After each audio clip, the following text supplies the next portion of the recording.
Hello everyone. आज हम लोग बात करेंगे कि बेयर एक्ट को आसानी से कैसे याद कर सकते हैं। कई लोगों को बेयर एक्ट याद करने में थोड़ी दिक्कत होती है क्योंकि उनका कहना होता है कि बेयर की लैंग्वेज थोड़ी टफ है। ये बात तो सही है कि बेयर की लैंग्वेज टफ होती है, लेकिन सबसे बेस्ट लैंग्वेज बेयर की होती है। आप सोचिए, इतना ज़्यादा कंटेंट वो जरा सी 4 लाइनों में 5 लाइनों में बिल्कुल कंप्लीट करके लिख देते हैं। तो इससे अच्छी लैंग्वेज और क्या हो सकती है? इससे ज़्यादा संक्षिप्त में कैसे कोई लिख सकता है? इसका मतलब बेयर की लैंग्वेज बहुत अच्छी होती है, बहुत ही फाइन लैंग्वेज होती है। ठीक है। अगर आपको बेयर याद करने में दिक्कत हो भी रही है तो सबसे पहले आप बेयर के सेक्शन को पढ़िए। सबसे पहली बात होती है, आप बेयर के शब्दों के अर्थों को अच्छे से पता करें कि उनके अर्थ क्या होते हैं। और उसके बाद आप बेयर को पढ़िए, सेक्शन को पढ़िए, उसके कॉन्सेप्ट को समझ लीजिए। और जब आप कॉन्सेप्ट को समझ लेंगे, धीरे धीरे आप देखेंगे कि आपको बेयर पे आपकी कमांड बढ़ती जा रही है। फिर कॉन्सेप्ट को समझने के बाद आपको बेयर याद करने की ज़रूरत तो है, लेकिन आसानी से बेयर आपको याद होने लगेगा। आपकी यह शिकायत कि बेयर याद नहीं होता, ये हट जाएगी, ये दूर हो जाएगी। जैसे इंडियन एविडेंस एक्ट की बात करते हैं तो इंडियन एविडेंस एक्ट में 135 से 167 का पार्ट जो बेहद इम्पॉर्टेंट है। और आप यूपी का पेपर उठा लीजिए, कंपटीशन का या अदर स्टेट का, कहीं का, जिसमें भी एविडेंस आता हो, एक न एक क्वेश्चन उसमें जरूर होगा। ये मोस्ट इम्पॉर्टेंट पार्ट है और इसमें से कोई ना कोई क्वेश्चन, एक ना एक क्वेश्चन जरूर बनता है और बेहद आसानी से याद होता है। देखिए, मैं आप लोगों के सामने अभी एक बार दोहराता हूँ। 135 से शुरू करते हैं। 135 में है साक्ष्यों का पेशकरण और उनकी परीक्षा का क्रम। 136 में न्यायाधीश साक्ष्य की ग्राह्यता के बारे में भी निश्चय करेगा। 137 परीक्षाएं। 138 परीक्षाओं का क्रम। देखो, 137 में परीक्षाएं में कौन कौन सी? साक्षियों से उसे बुलाने वाला पक्षकार मुख्य परीक्षा करेगा। तत्पश्चात यदि प्रतिपक्षी ऐसा चाहे तो उसकी परीक्षा करेगा, और यदि उसे बुलाने वाला पक्षकार वो भी चाहता है तो उसकी पुनः परीक्षा भी की जाएगी।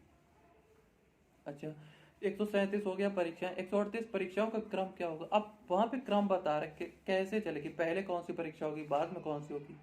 तो 138 में परीक्षाओं का क्रम, तो सबसे पहले कहता है 138 में उस पक्षकार ने जिससे साक्षी को बुलाया उससे मौखिक परीक्षा करेगा। तत्पश्चात प्रतिपक्षी उसकी प्रतिपरीक्षा करेगा।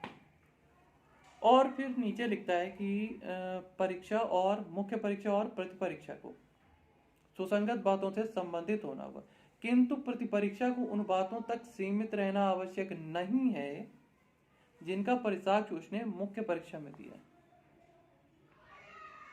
उसके बाद पुनः परीक्षा की बात करता है तो कहता है कि पुनः परीक्षा उन बातों के स्पष्टीकरण के प्रति उद्दिष्ट होगी जिनका साक्ष्य मुख्य परीक्षा में दिया गया, प्रतिपरीक्षा में दिया गया। उसके बाद एक और लाइन कहता है, अतिरिक्त प्रतिपरीक्षा करने का अधिकार देता है प्रतिपक्षी को। 138 कहता है कि अगर पुनः परीक्षा में न्यायालय की अनुज्ञा से कोई नई बात प्रविष्ट कर दी जाती है तो भैया प्रतिपक्षी उस बात के बारे में, सबके बारे में नहीं, जो नई बात जोड़ी गई है न्यायालय की अनुज्ञा से, केवल उसके बारे में अतिरिक्त प्रतिपरीक्षा कर सकता है ना। तो ये हो गया 138। 139 में कहता है कि कोई साक्षी नहीं, कोई व्यक्ति किसी दस्तावेज को पेश करने के लिए हाजिर होता है तो उसकी प्रतिपरीक्षा नहीं की जाएगी। क्यों नहीं की जाएगी? क्योंकि वो साक्षी के तौर पर नहीं हाजिर हुआ, और जब तक वह साक्षी के तौर पर नहीं हाजिर होगा उसकी प्रतिपरीक्षा नहीं की जा सकती। उसके बाद 140 में सील का साक्ष्य देने वाला साक्षी, तो उसकी प्रतिपरीक्षा और पुनः परीक्षा दोनों होगा। 140 हो गया। 141 में सूचक प्रश्न की बात करता है। सूचक प्रश्न तो बेहद आसान है, जो उस उत्तर को सुझाता है जिसे पूछने वाला व्यक्ति पाना चाहता है। 141 142 में 142 में उन्हें कब नहीं पूछना चाहिए। 142 में पहले कहता है उन्हें कब नहीं पूछना चाहिए, तो मुख्य परीक्षा में और पुनः परीक्षा में नहीं पूछे जाएंगे। किंतु यदि न्यायालय विरोधी पक्षकार आक्षेप करता है तो न्यायालय की अनुज्ञा के बिना नहीं पूछने चाहिए। यानी कि अगर विरोधी पक्षकार आक्षेप करता है मुख्य परीक्षा में और पुनः परीक्षा में, तो और न्यायालय ने अनुज्ञा दे दिया कि ना उन्हें आक्षेप करने दो, तुम पूछो, तो वो पूछेगा, तुरंत पूछेगा। अच्छा, अब किन विषयों में न्यायालय अनुज्ञा देगा वो नीचे मेंशन कर दिए। पहला कहता है कि वो स्पष्टीकरण या पुनः स्थापन के लिए है, या फिर न्यायालय की राय में पर्याप्त रूप से पहले ही साबित हो चुके हैं, या फिर निर्विवाद हैं। तो ये 3 वहां पे लिखे हुए हैं। तो 142 ये हो गया। 143 कहता है कि सूचक प्रश्न कब पूछे जा सकेंगे, तो कहता है कि सूचक प्रश्न प्रतिपरीक्षा में पूछे जा सकेंगे।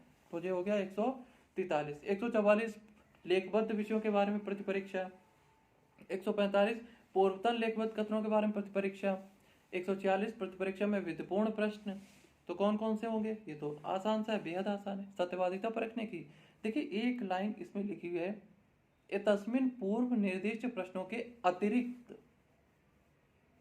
इस लाइन को हम लोग ध्यान से नहीं पढ़ते, इस लाइन को भी पढ़ना चाहिए। एतस्मिन् पूर्व निर्दिष्ट प्रश्नों के अतिरिक्त ऐसे प्रश्न ग्राह्य होंगे प्रतिपरीक्षा में, जो पूर्व में बता दिए गए उनको भी मिला के। ठीक है, ये सेक्शन ये नहीं कहता है कि केवल जो 3 बताए वो नहीं, वो कहता है उनको, वो तो है ही प्रतिपरीक्षा में ग्राह्य, विधिपूर्ण है ही वो तो, अतिरिक्त एडिशनल और ये 3 और। सत्यवादिता परखने की, वह कौन है, जीवन में उसकी स्थिति क्या है, या उसके शील को दोष लगाकर उसकी विश्वसनीयता को धक्का पहुंचाने की प्रवृत्ति रखने वाले प्रश्न, ये भी पूछे जाएंगे। तो ये हो गया 146। 147 उसे विवश किया जाएगा उत्तर देने के लिए। 148 उचित और अनुचित प्रश्न कौन कौन से होंगे, तो बेहद आसान है। वे प्रश्न उचित हैं जो साक्षी की विश्वसनीयता पर प्रभाव डालते हैं, न्यायालय की राय पर प्रभाव डालते हैं, साक्षी की विश्वसनीयता के बारे में न्यायालय की राय पर प्रभाव डालते हैं, पहला। दूसरा, ऐसे प्रश्न अनुचित हैं जो अतीत में बहुत पुराने हैं या न्यायालय की राय पर प्रभाव नहीं डालते। तीसरा, ऐसे प्रश्न जो साक्षी पर प्रवण किए गए लांछन का महत्व और साक्ष्य के महत्व के बीच भारी अनुपात है। और चौथा बात करता है उत्तर यदि दिया गया होता तो उसके प्रतिकूल होता, तो ये न्यायालय अनुमान लगा सकेगा। तो ये सारे प्रश्न उचित और अनुचित। 148। 149 कहता है कि बिना किसी युक्ति संगत आधार के प्रश्न नहीं पूछे जाएंगे, 149 कहता है। और 150 कहता है अब प्रश्न पूछ लिए गए तो क्या होगा, तो क्या प्रक्रिया होगी, तो 150। 151 अशिष्ट और कलंकात्मक प्रश्न नहीं पूछे जाएंगे। 152 अपमानित और क्षुब्ध करने वाले प्रश्न नहीं पूछे जाएंगे। 153 में सत्यवादिता परखने के लिए जो उत्तर दिए गए हैं उनका खंडन नहीं किया जाएगा। 2 अपवाद हैं, पहला पूर्व दोषिति और दूसरा साक्षी की विश्वसनीयता पर साक्षी की निष्पक्षता पर कोई अधिक्षेप करता है, तो ये हो गया 153। 154 अपने ही साक्षी से प्रश्न या हॉस्टाइल फिटनेस जिसे कहते हैं, 154 हो गया। 155 विश्वसनीयता पर अधिक्षेप कब डाला जा सकेगा, किन किन बातों के द्वारा। 157 में आता है आई थिंक संपुष्टिकारक। 157 संपुष्टिकारक प्रश्न कराए होंगे, यस नहीं 157 में भूल रहा हूँ, 157 बोल रहा हूँ। 158 में 32-33 के साथ वो पढ़ा जाएगा, 158 32-33 के पार्ट पढ़ा जाएगा। 159 में स्मृति ताज़ी करना, एक जो जिसे निरक्षर साक्षी भी कहा जाता है। कभी कभी ऐसे ही प्रश्न पूछा जाता है कि निरक्षर साक्षी किस में है, तो वो 159 में ही है, ये प्रश्न पूछ लिया जाता है कभी कभी। तो 159 में ये हो गया निरक्षर साक्षी। 160 में जिन दस्तावेजों से स्मृति ताजी की है उसमें वर्णित तथ्यों का भी साक्ष्य दे सकेगा। 161 में अब प्रतिपक्षी का अधिकार शुरू हो जाता है। अब जो दस्तावेज देखकर आपने जो अपनी स्मृति ताजी की है, तो अब प्रतिपक्षी उसके बारे में आपकी प्रतिपरीक्षा कर सकता है। 165 में दस्तावेज का पेश किया जाना, भले ही विरोधी पक्षकार आक्षेप करता हो तब भी आप पेश करेंगे। और जो उसकी विनिश्चय के बारे में न्यायालय बताएगा। लेकिन ये 123 के साथ पढ़ा जाता है। रीड अलोंग विद 123, 123 के साथ पढ़ा जाता है, क्योंकि उसमें साफ साफ लिखा हुआ है कि राजकीय बातों से संबंधित नहीं होना चाहिए। तो ये हो गया 162, 163। 164 में 164 में क्या है, 164 में क्या है, 159, 162 दस्तावेज पेश करना, 163 दस्तावेज सूचना पर दस्तावेज को पेश करने से इनकार करता है, नहीं सॉरी, दस्तावेज को पेश करता है और वो उसी के उसके फेवर में नहीं जा रहा है जिसने पेश करवाया है, तो अब उसको साक्ष्य के रूप में देना होगा। अब वो ये नहीं कहेगा कि अरे ये तो मेरे ही अगेंस्ट में है, अब आप इसे पेश ना करो, आप ऐसा करो, इसे रख लो, तो ऐसा नहीं होगा। ये हो गया 163। 164 में कहता है कि भैया दस्तावेज आपको सूचना दी गई, आपने वो दस्तावेज पेश नहीं की, तो अब आप विरोधी पक्षकार थे या न्यायालय की अनुज्ञा के बिना उसे साक्ष्य के रूप में उपयोग नहीं कर सकते। ठीक है। 164। 165 न्यायाधीश के प्रश्न पूछने की शक्ति। 166 जोरी या असेसरों के। और 167 कहता है साक्ष्य का अनुचित ग्रहण या अग्रहण नवीन विचारण नहीं करेगा। तो बेहद आसानी से याद हो जाते हैं पेयर। अभी मैंने आपको पूरे कंटेंट के साथ याद नहीं सुनाए नहीं है, कुछ सेक्शंस का मैंने आपको कंटेंट सुनाया है, क्योंकि अगर कंटेंट के साथ सुनाने लगूंगा तो बेहद लंबा वीडियो हो जाएगा। तो इसी तरीके से बेहद आसानी से पेयर याद हो जाते हैं, और हम आगे भी इसी तरीके से वीडियो बनाते रहेंगे जिसमें मैं पूरा पेयर आपको रिवाइज कराऊंगा, एक से लेकर के लास्ट सेक्शन तक मैं आपको बेयर रिवाइज कराऊंगा। और कुछ जो कि मार्जिनल नोट मैं आपको रिवाइज करा सकता हूँ। हाँ, इंपॉर्टेंट सेक्शंस के कंटेंट भी आपको मैं रिवाइज करा दूंगा। बेहद आसानी से याद होता है। प्रॉब्लम ये होती है, सबसे पहले आप उसके कॉन्सेप्ट को समझो। जब आप उसके कॉन्सेप्ट को समझते हो तो आपको बेयर आसानी से याद होने लग जाता है। और बेयर की लैंग्वेज में कोई गलती नहीं है भैया, गलती अपनी लैंग्वेज में है हम लोगों की। बेयर की लैंग्वेज तो बेहद फाइन है, बहुत बढ़िया है।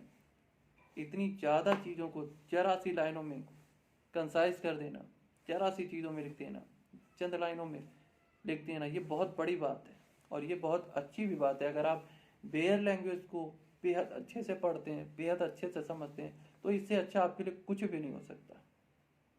तो थैंक यू सो मच। आप लोगों को वीडियो पसंद आया होगा और आई होप आप लोगों को बेयर आसानी से याद भी हो जाएंगे। Thank you so much.